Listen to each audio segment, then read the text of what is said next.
6ஆம் அதிகாரம் 10, 11, 12. கடைசியாக என் சகோதரரே, கர்த்தரிலும் அவருடைய சத்துவத்தின் வல்லமையிலும் பலப்படுங்கள். சேர்ந்து வாசிக்கலாமா? நீங்கள் விசுவாசி தந்திரங்களோடு எதிர்த்து நிற்க திராணி அவர்களாகி தேவைய சர்வாயுத வர்க்கத்தையும் தரித்துக் கொள்ளுங்கள். ஏனெனில் மாம்சத்தோடும் இரத்தத்தோடும் அல்ல, துரைத்தனங்களோடும் அதிகாரங்களோடும் இப்பிரபஞ்சத்தின் அந்தகார விவகாரங்களோடும் வான மண்டலங்களில் உள்ள பொல்லாத ஆவியின் சேனைகளோடும் நமக்கு போராட்டம் உண்டு. ஆகையால் தீங்கு நாளிலே அவைகளை நீங்கள் எதிர்க்கவும் சகலத்தையும் செய்து முடித்தவராய் இருக்கவும் திராணி உள்ளவர்களுக்கு தேவைய சர்வாயுத வர்க்கத்தையும் எடுத்துக் கொள்ளுங்கள். கீழே சர்வாயுத வர்க்கம் என்ன என்பது அடுத்த டாபிக். இப்போ என்ன சொன்னாங்க? கையில சர்வாயுத வர்க்கத்தை எடுத்துக் கொள்ளுங்க. ஏன் தீங்கு நாளில் இப்போ நம்ம இருக்கிறது என்ன நாள்? தீங்கு நாள். நம்ம வாழ்ந்து கொண்டிருப்பது தீங்கு நாள். நமக்கு தெரிந்தது போல இன்றைக்கு ஏஐ அந்த பார்த்தீங்கன்னு சொன்னால் அந்த டால்ஸ் எல்லாமே ஒன்றா சேர்ந்து அவங்க எல்லாரும் இன்னைக்கு தான் தங்கள் தெய்வம் வேண்டும் என்று சொல்லி அவங்க ஒரு கடவுளை ஏற்படுத்தி அவங்க ஒரு குரூப் ஃபார்ம் பண்ணி அதாவது மனுஷன் இல்லை, எல்லாமே இந்த ரோபோட்ஸ் எல்லாமே எல்லா ஆயுதத்தையும் பண்ணி அதில் இந்த குரூப்பை ஃபேஸ்புக்கில், இன்ஸ்டாகிராமில், வாட்ஸ்அப்பில் போட்டுருவோம். அதில் இப்போ இது வரைக்கும் 1,90,000 பேர் ஜாயின் பண்ணியிருக்காங்க. இதில் அந்த குரூப் கடைசி அந்த குரூப் என்ன பண்ணோம்? அந்தி கிறிஸ்துவை கொண்டு வந்து தங்கள் தலைவனாக வைக்கணும். அப்படின்னால காலம் ரொம்ப ரொம்ப ரொம்ப ரொம்ப ரொம்ப சமீபமாக இருக்குது. நீங்கள் நினைக்கிற மாதிரி ஒரு வருஷம் 2 வருஷம் ஒரு வருஷம் எப்படி போகுது இருக்குல்ல? இப்போதான் நம்ம துவங்குறோம், அதுக்குள்ளே 2 மாதம் முடிக்க போகும். காலமாக எவ்வளோ குயிக்காக போயிட்டு பாருங்க. அதனால் 1 வருஷம் 2 வருஷம்னா நமக்கு ரொம்ப ரொம்ப சீக்கிரமாக போகக்கூடியது. அப்போ என்னன்னா அங்கே கிறிஸ்து இன்னைக்கு ஆயத்தமாகி விட்டான்.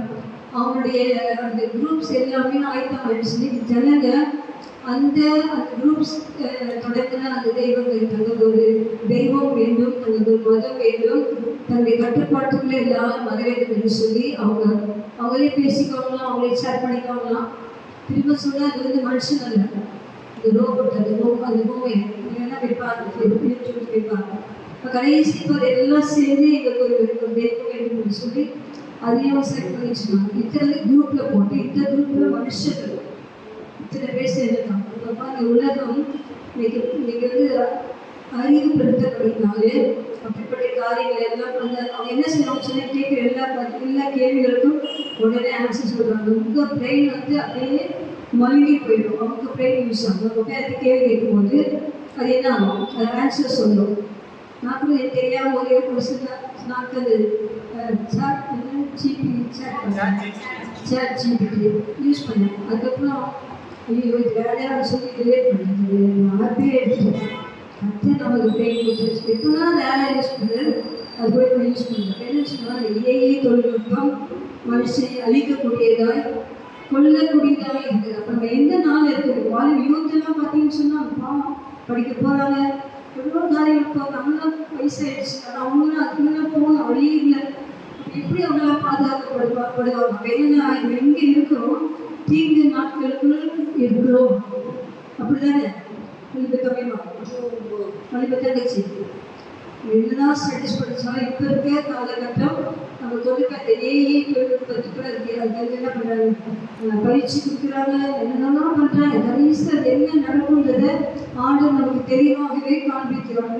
தீங்கு நாளிலே நீங்கள் அவைகளை எதிர்க்கவும் சகலத்தையும் செய்து முடித்தவர்களாய் நிற்கவும் திராணி வேணும். அந்த திராணி இல்லைன்னு சொன்னால் வீழ்ந்து போகும். அப்போ திராணி எப்படி கிடைக்கும்? ஆண்டு வசனங்களை நீங்கள் நல்லா வாசிச்சாதான் வரப்போகிற கொடிய காலத்தில் இது தேவனுடைய வசனத்துக்கு மாறானது, இதில் போய் நம்ம மாட்டிக்கொள்ளக்கூடாது, இதில் போய் சிக்கிக்கொள்ளக்கூடாது என்ற அறிவு நமக்கு வரும். அப்போதான் நமக்கு திராணி வரும்.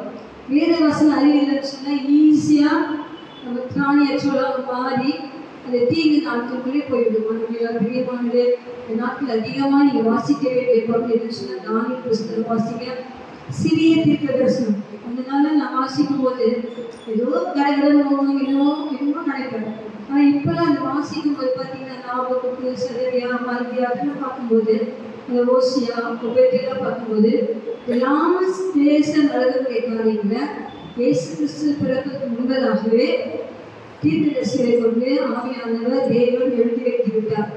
இப்போ இந்த காலத்துக்கும் அதை நீ வாசித்து பார்ப்பீங்கன்னு சொன்னால் அது அப்படியே நடந்துட்டு அப்படியே எழுதப்பட்டிருக்கும். மறுபடியும் யூத் பாய்ஸ் அண்ட் கேர்ள்ஸ் நல்லா அந்த சிறிய தீர்க்கதரிசனங்களை வாசிங்க, தானியேல் புஸ்தகத்தை வாசிங்க, எசேக்கியேல் வாசிங்க. தேர்ந்தெடுக்கும்போது எல்லாத்துக்கும் அந்த வெளிப்பட்ட விசேஷத்தை திரும்ப திரும்ப திரும்ப வாசிக்கும். அதுதான் இந்த வேர்ல்ட் கன்க்ளூடிங் காரியங்கள்லாம் இருக்காங்க. இந்த வசனங்கள்லாம் உங்களுக்குள்ள இருந்தாதான் நீ தீங்கு நாட்களும் கடந்து போகும்போது அதை எப்படி ஜெயிக்கணும், அதை எப்படி வெளியே வரலாம்னு அந்த சின்ன தாட்டு ஆவியானவர் கொடுப்பார். நமக்குள்ள ஒன்றுமே இல்லைன்னு சொன்னால் நீ எப்படி அதை ஜெயிக்க முடியும்? சும்மாவே ஒரு சின்ன சூழலை தான் நம்ம கடந்து போயிடுறோம், சோர்ந்து போயிடுறோம், பலவிதமான காரியங்கள் சிந்திக்கிறோம், ஆண்டவரே கேள்வி கேட்கிறோம். ஆனால் எப்படிப்பட்ட ஒரு காலத்துக்குள்ளே நாம் தள்ளப்பட்டிருக்கப்படுகிறாரே, இவைகளெல்லாம் சம்பவிக்கும் என்று இயேசு நமக்கு சொல்லப்படுகிறாரே, நீங்களும் நானும் வரக்கூடிய நாட்களிலே மிக மிக மிக ஜாக்கிரதையாக இருக்க வேண்டும். வேதவசனம் அறிய வேண்டும். இரண்டாவது, உங்களுடைய தொடர்பு எப்போதும் இயேசுவோடு இருந்தால் மட்டும்தான் திராணி உள்ளவர்களாய் மாற முடியும். அல்லேலூயா. அதே போல அடுத்து சொன்ன அந்த சர்வாயுத வாக்கியத்தை நீங்கள் வீட்டில் போய் வாசித்துக் கொள்ளுங்க. அந்த சர்வாயுத வாக்கியத்தை நீங்கள் போட்டுக்கொள்வதாக இருந்தால்தான் சாத்தானோடு நீங்கள் யுத்தம் செய்ய முடியும். ஏன் என்று கேட்டால், ரட்சிக்கப்பட்ட விசுவாசிகள், உண்மையான விசுவாசிகள் தவிர இந்த உலகத்திலே நம்ம சுற்றி இருக்க எல்லாருமே சாத்தானின் அடிமைகள் தான். சொன்னாலும் சரி சொன்னாலும் சரி, அவங்க எல்லாருக்குள்ளேயும் அவங்க பேக்கிலே செய்வாங்க. அதை நம்ம புரிஞ்சிட்டோம்னு சொன்னால் நம்ம என்ன செய்யணும்? ஆவிகளை கட்டி செடிக்க முடியும். அது உண்மையாக ரட்சிக்கப்பட்டு உண்மையாக கற்றவர்கள் மட்டும்தான் ஆண்டவருக்கு இணை செய்வாங்க. மேலோட்டமான கிறிஸ்தவங்க, வந்து போகிறவங்க, வேதத்தை வாசிக்காதவங்க, ஜெபிக்காதவங்க, பேசுகிற நம்பிக்காதவங்கலாம் அவங்களும் பாதியினர் பிசாசினால் பிடிக்கப்பட்டவங்க தான். அதனால மிக ஜாக்கிரதையாக இருந்து வரக்கூடிய பொல்லாத தீங்கு நாட்களிலே நீங்களும் நானும் மிக ஜாக்கிரதையாக இருக்க வேண்டும். அதற்கு சொல்லப்பட்டிருக்கு, அதற்கு எதிர்க்கவும் சகலத்தையும் செய்து முடித்தவர் தேவன் உங்களுக்கு என்று நியமித்து வைத்திருக்க காரியங்களை நீங்கள் செய்து முடித்தவராய் இருக்கும்படியாக திராணி உள்ளவராகும்படி தேவனுடைய சர்வாயுத வர்க்கத்தையும் எடுத்துக்கொள்ளுங்கள். ஏன் எடுத்துக்கொள்ளும்? 10 வாசிக்கும்போது கடைசியாக என் சகோதரர்களே சகோதரிகளே கர்த்தரிலும் அவருடைய சத்துவத்தின் வல்லமையிலும் பலப்படுங்கள். எதில் பலப்படணும்? கர்த்தரை ஃபஸ்ட்டு கர்த்தருக்குள்ள ரெண்டாவது அவருடைய வல்லமைக்குள்ளே நீங்கள் பலப்படணும். அதான் நம்ம சங்கீதம் சொல்லும்போது கர்த்தர் சமூகத்தை நித்தம் நாடுங்கள், அவருடைய வல்லமையை நித்தமும் தேடுங்க. அந்த வல்லமை எங்கே கிடைக்கும்? அவனுடைய சமூகத்தில். வகையினாலே அந்த வல்லமை நீங்கள் நாடணும். அது சத்துவத்தின் வல்லமையினாலே பெறப்பட வேண்டும். 14 வருஷம் எல்லாம் வாசிப்போம். நீங்கள் பிசாசின் தந்திரங்கள் உண்டு. அப்போ பிசாசின் தந்திரங்கள் இருக்கா இல்லையா? பிசாசின் தந்திரங்கள் இருக்கா இல்லையா? இல்லையா? பேச மாட்டீங்க. பிசாசின் தந்திரங்கள், அதை நீங்கள் அறிய. பிசாசின் தந்திரங்களோடு எதிர்த்து நிற்க உங்களுடைய திராணியா. திராணினா என்ன சொல்லுங்க? ஸ்ட்ரென்த்தா? திராணி அந்த ஸ்ட்ரென்த் வேண்டும். அந்த எதிர்த்து நிற்கக்கூடிய அந்த பவர் வேண்டும். இன்னைக்கு வந்து பார்த்தீங்கன்னா சபையிலே இன்னைக்கு வல்லமை குறைஞ்சிருக்கு. சபையிலே அமைதியை விடல் கம்மியாக இருக்கு. காரணம் என்னன்னு சொன்னால் அந்த ஒரு மனம் அந்த ஜெபாவி அந்த வசத்தின் அறிவுகள் குறைந்திருக்கிறதுனால சாத்தான் ஈஸியாக பிள்ளைகளை செய்து நாம் பார்க்கிறோம். ஆனால் விசுவாசிகள் எல்லாரும் அந்த விஷயத்தில் தானியங்களெல்லாம் இங்கே மாற்றி சொன்னால், பலன்களெல்லாம் மாற்றி சொன்னால் சத்துரு புகவே வீட்லையும் போக முடியாது, தனிப்பட்ட ஜீவியத்திலையும் போக முடியாது, சபையிலும் போக முடியாது, தேசத்துக்குள்ளேயும் விரட்டடிக்கப்படும். அல்லேலூயா, அல்லேலூயா. சாத்தான் உள்ள வந்து செய்தியோ காரியமே நம்முடைய சொல்ல போயிடும். நான் சொல்லுவேன், சபையானது சாத்தானை கட்டி செடிட்டு போட்டு நம்ம தேசத்திலேயும் நம்ம குடும்பத்திலேயும் நம்ம வீடுகளிலும் அந்த சாத்தான் யாருங்கள் கட்டப்பட்டு இருக்கும். நம்ம அதை மிஸ் பண்ணுறதுனா அது ஈஸியாக போகுது. குடும்பங்களுக்குள்ளேயும் தனிப்பட்ட வாழ்க்கைகளும் அது கிரியை செய்கிறதுக்கு காரணம் நம்ம விட்டு கொடுத்துருவோம். ஸோ அந்த ஜெபம் அதிகமாகும் போது ஒரு மனதோடு ஜெபிக்கும் போது நிச்சயமாகவே பெரிய காரியங்களை செய்வார். பிசாசின் தந்திரங்களோடு எதிர்த்து நிற்க திராணிகள் ஆகும்படி தேவனுடைய சர்வாயுத வர்க்கத்தையும் தெரிவித்துக் கொண்டு ஏன் என்று மாம்சத்தோடும் ரத்தத்தோடு நம்ம சரீரம் எப்படிப்பட்டது? மாம்சமும் ரத்தமும் உள்ளது. புலன் இயேசு கிறிஸ்துவே மனுஷங்களோட இருந்தால் சொன்னாலே பரவ புரட்சியும் அடிக்கப்பட்டு நொறுக்கப்பட்டு கல்வாரிசிலே தலையே ஒப்பு கொடுத்தாங்க. சரீரம் மேலே ஒரு இயேசுவின் ஆவி தான் மேலே போச்சு, இல்லை கிறிஸ்துவின் ஆவி தான் மேலே போச்சு. அதே போல் இந்த உலகத்திலே நம்முடைய சரீரம் நம்முடைய ஆத்மா மேலே போகாது. போகிறதுக்கு அந்த இடம் ஆவி தான் போக முடியும். ஆவி தான் அவங்க மேலே போகும். அப்படி சொல்லப்பட்டு நம்முடைய போராட்டம் சொல்வது மாம்சத்தோடும் ரத்தத்தோடும் அல்ல, துறைத்தரங்களோடும் எல்லாம் வாசிங்க, துறைத்தரங்களோடும் அதிகாரிகளோடும் பிரபஞ்சத்தின் அந்தகார யோகாதிபதிகளோடும் வான மண்டலங்களில் உள்ள பொல்லாத ஆவிகளின் சேனைகளோடும் நமக்கு போராட்டம் உண்டு. என்ன உண்டு? ஆயத்தம் சொல்லுங்க. என்ன உண்டு? போராட்டம் உண்டு. போராட்டமே இல்லை. ஆல்வேஸ் அப்படின்னு சொல்லி கை வைத்துக்கணும். எல்லாருக்கும் போராட்டங்கள் உண்டு. எப்படிப்பட்ட போராட்டம் சொன்னா துறைத்தனங்கள் உண்டு, அதிகாரங்கள் உண்டு, அதுக்கப்புறம் பிரபஞ்சத்தின் அந்தகார லோகாதிபதிகள் உண்டு, மானமண்டல கொள்ளாத ஆவிகளின் சேவை. ஆவிகளின் சேவை அதுதான் பொய்யினாவி, கட்டினாவி, வருவினாவி, கஷ்டத்தினாவி, பைபிள் நிறைய கபடத்தினாவி, குற்ற சுதந்திராவி, குறை சொன்னாவி, குட்டி குட்டி சாதா அதை வந்து ஈஸியாக என்ன செய்யணும் உள்ள போதைக்கு வீசு. அப்போ என்ன சொன்னாங்க கண்டுபிடித்து அந்த போராட்டங்களை எல்லாம் நாம் ஜெயிக்க வேண்டும். அல்லேலூயா. ஆதி மண்டலத்திலே காணப்படக்கூடிய போராட்டங்களை நாம் ஜெயித்து விட்டால் சத்துரு நம்மை தொடவே முடியாது. அல்லேலூயா. நம்ம ஆவி உயர பறக்க பறக்க பறக்க பறக்க ஆவிக்குரிய தரிசனங்களை காண முடியும். உங்களுக்கு நடந்த காரியங்களை கற்று வெளிப்படுத்தலாம். அவைகளை கற்று செடிக்க கிருபை செய்வாங்க. அதனால விசுவாசிகள் ஒரு சாதாரண அனுபவத்துக்கு இனிமே இருக்கவே கூட, திருப்தி அடையவே கூட. பணப்பிரியன் பணத்தினால் திருப்தி அடையவில்லை, செல்வப்பிரியன் செல்வத்தினாலே திருப்தி அடைவதில்லை. சிலர் நம்முடைய கண்களும் திருப்தி அடைவதே இல்லை. திருப்தியிலே மனுஷன் காரணம் என்ன? சாத்தானுடைய எங்கே சொல்லப்பட்டிருக்கிறது? இன்னும் ஆழமான அனுபவத்துக்குள்ளே போக வேண்டும். உங்கள் ஜெபங்கள் ஆழமான அனுபவத்துக்குள்ளே போக வேண்டும்.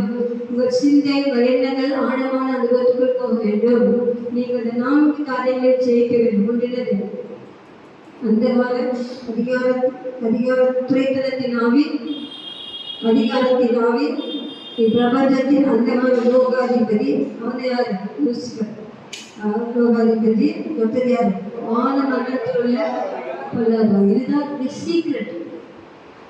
இந்த சீக்ரெட் நீங்கள் தெரிஞ்சுட்டீங்கன்னு சொன்னால் ஆவிக ஜீவத்தில் பெரிய வெற்றியை பார்ப்பீங்க. இந்த சீக்ரெட் தெரியாமல் போகத்தான் நம்ம இந்த ஆவிகளை நம்ம தொந்தரவு செய்யும்போது நம்ம சோர்ந்து போய்விடுகிறோம், ஜெபிக்க முடியாமல் போய்விடுகிறோம், பலவீனப்பட்டு போகிறோம். இந்த சீக்ரெட் நமக்கு தெரிஞ்சிச்சுன்னு சொன்னால் நம்ம கண்டுபிடிச்சு அதை நம்ம கட்டி அதை அர்த்தம் பண்ணி அந்த கிரிகளும் அழித்து வசனத்தை கொண்டு ஆட்டுக்குட்டி ரத்தத்தினாலும் சாட்சி வசனத்தினாலும் பிசாசை ஜெயிக்கிறோம். அல்லேலூயா. செய்யமல்ல ஒரு வாழ்க்கை வாழ நம்மால ஒரு வாழ்க்கை வாழ்க்கையில் போராட்டம் இருக்கான், சிந்தையில் போராட்டம் இருக்கான், எண்ணெயில போராட்டம் இருக்கான்னு சொல்லிட்டு இல்லையா, எதுவும் வாசிக்கவே முடியலையா? இதெல்லாம் காரணம் நீங்கள் நல்ல பிள்ளைங்க. ஆனால் இந்த ஆவிகள் கிரியை செய்யும்போது உங்களால் முடியாது. சொல்லி ஆவிகளை கண்டுபிடிச்சு நீங்கள் அழிக்கும் போது அதோடு ஒரு சர்வாயுத வர்க்கத்தை நீங்கள் தரித்துக் கொள்ளும் போது, சர்வாயுத வர்க்கத்தை பற்றி தெரியுமா? எத்தனை சர்வாயுத வர்க்கம் இருக்கு? முதல் சர்வாயுதம் என்னது? சத்தியம். அதை எங்கே போடணும்? கட்சியில் கட்டணும், அறையிலே கட்டணும். பெல்ட் இல்லைன்னு சொன்னால் பேண்ட் நிற்காது. அதில் பெல்ட் போட்டாலும் அந்த ஒரு ஸ்டடினஸ் இருக்குது. அதே போல் ஆவிக ஜீவியத்தில் வசனம் இல்லாத பெல்ட் இல்லாத வாக்கு இருக்கும் என்று சொன்னால் நம்ம ஸ்டடியாக இருக்க முடியாது. இப்போ பெல்ட் அந்த சத்தியம் கட்சியை உள்ளவங்க அவர் நீதி என்னும் மார்க்கவசம் நீதி என்னது? ஆண்டவர் சொன்ன நீதி, ஞானஸ்நானம் நீதி, அதை கொடுப்பது ஒரு நீதி. நிறைய நீதிகள் எடுத்து சொல்லப்படுகிறது. நீதி மார்க்கவசத்தை என்ன செய்யணும்? கரைத்துக் கொள்ள வேண்டும். மூன்றாவது சமாதானத்தின் சுவிசேஷத்துக்குரிய ஆயத்தம். சமாதானம் பண்ணக்கூடியவர்கள் பாக்கியவான்கள். சுவிசேஷத்துக்கு ஒரு பெயர் சமாதானத்தின் சுவிசேஷம். ஏன் என்று சொன்னால் மனுஷனும் தேவனும் பாவத்து நிமித்தம் செப்பரேட்டட், பிரிச்சுட்டான். இந்த மனுஷனையும் தேவனையும் இணைப்பதுதான் சமாதானத்தின் சுவிசேஷம். சமாதானத்தின் சுவிசேஷம் என்னது? பிரிந்திருக்கிற மனுஷனும் தேவனோடு ஒப்புரவாக்குவதுதான் சுவிசேஷம். சமாதானத்தின் சுவிசேஷம். அதுக்கப்புறம் ஆயத்தம் என்னும் பாதரட்சி. செருப்பு போட எங்கே போக மாட்டேங்க, இன்னும் ரெடி பண்ணிட்டு நல்லா ட்ரெஸ் பண்ணிட்டு வேலைக்கு போகும்போது செருப்பு போட போவீங்களா? போவீங்களா? பாதரட்சி. இப்போ பாதரட்சியாக கண்டிப்பாக வேணும். அப்போ ஒரு பிசாசோடு அந்த மாதிரி நிலைமையோடு யுத்தம் பண்ண வேண்டும் என்று சொன்னால் இந்த சர்வாயுத வர்க்கத்தை ஒவ்வொரு நாளும் நம்ம என்ன செய்யணும்? அந்த சரீரத்தில் எடுக்க வேண்டும். அப்போ அந்த ஷூ, அந்த செருப்பு. அடுத்து பொல்லாத நீயும் அக்னியாசம் எல்லாம் அழித்து போடத்தக்கதால் எல்லாவற்றுக்கும் மேலாக விசுவாசம் எல்லாம் எல்லாம் இருந்து நான் இந்த விசுவாசம் ஜெயிப்பேன் அந்த ஃபெய்த் இல்லைன்னு சொன்னால் வேஸ்ட். அதாவது கேடகம். ஒரு யுத்த காலத்தில் யுத்த வீரர்கள் எதை பிடிப்பாங்க? அந்த ஷீல்டு, கேடகத்தை பிடிப்பாங்க. கேடகத்தை எது பிடிப்பாங்க? அந்த எதிரி அம்பு வரும்போது அவன் தன்னை பாதுகாத்துக் கொள்படியாக தம்பி எங்கே வந்து இசைவாக அதை அசைத்து தன்னை பாதுகாத்துக் கொள்வாங்க. நாங்கள் தன் நெச்சுக்கு போகாதபடி. அதுதான் அந்த ஃபெய்த் என்ற ஷீல்டு. விசுவாசம் என்னும் கேடகம். நமக்கு அதை கற்று கொடுத்து விசுவாசம் என்னும் கேடகத்தை எடுத்துக்கொள்ள வேண்டும். அடுத்தது ரட்சணை என்னும் ஹெல்மெட். ஹெல்மெட் போடணும்னு சொன்னால் என்ன சொல்றாங்க? பையன் ஹெல்மெட்டு, காரில் போடணும், சீட் பெல்ட். இது நம்ம சேஃப்டி தானே கொடுக்குறாங்க சொல்கிறாங்க. அப்படின்னா அந்த ஹெல்மெட் எதுக்கு சொல்லுங்கள்? ரட்சணை என்னும் தலைச்சிதான். ஐ எம் சேவ், நான் ரட்சிக்கப்பட்டிருக்கிறேன், ரட்சிக்கப்பட்டிருக்கிறேன், நானுடைய பிள்ளையாக இருக்கிறது. அடையாளம் தான் அந்த ரட்சணை என்னும் தலைச்சிதான். அடுத்து வேத வசனமாகிய ஆவி. அப்போ எல்லாம் போட்டுட்டு நைஃப் மேலே எப்படி சதம் without knife we can't fight. அப்போ நைஃப்லாம் வேணும். நைஃப்ல தான் சொல்லப்படுது. அந்த நைஃப்ல என்னது? வேத வசனமாகிய பட்டயம். அது இருந்தால் மட்டும்தான் நம்ம யுத்தத்தில் ஜெயிக்க முடியும். அடுத்தது என்னது?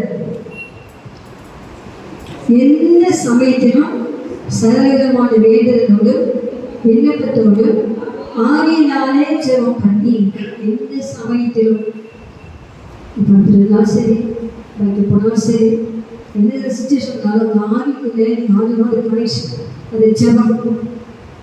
இதுதான் சொல்லி வேண்டதோடு விண்ணப்பத்தோடு ஆவியினாலே ஜெபம் பண்ணி அதை பொறுத்து மிகுந்த மன உறுதியோடு சகல பரிசுத்தவான்களுக்காக மொத்தத்தாக ஒத்துக்கொண்ட ஜெபம்.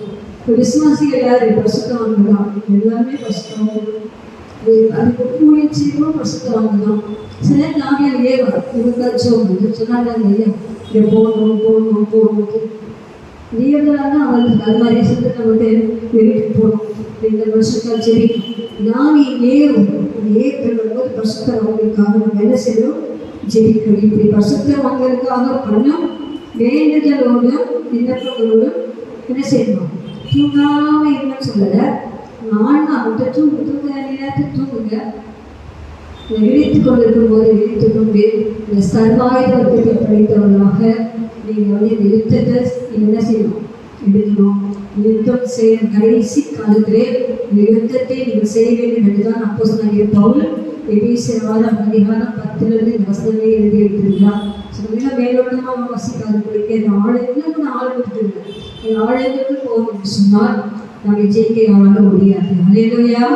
அல்லேலூயா அல்லேலூயா. எல்லா நல்லவர் வல்லவரை ஜெயிக்க ஒரு அபிஷேகத்தோடு தொடர்ந்து ஜெபிப்போம். கர்த்தர் நம்முடைய சபையை வித்தியாசமாய் மாற்றுவார். அல்லேலூயா அல்லேலூயா. போர் செய்வோம் ஜெயம் எடுப்போம், போர் செய்வோம் ஜெயம் எடுப்போம். அந்த காலத்தில்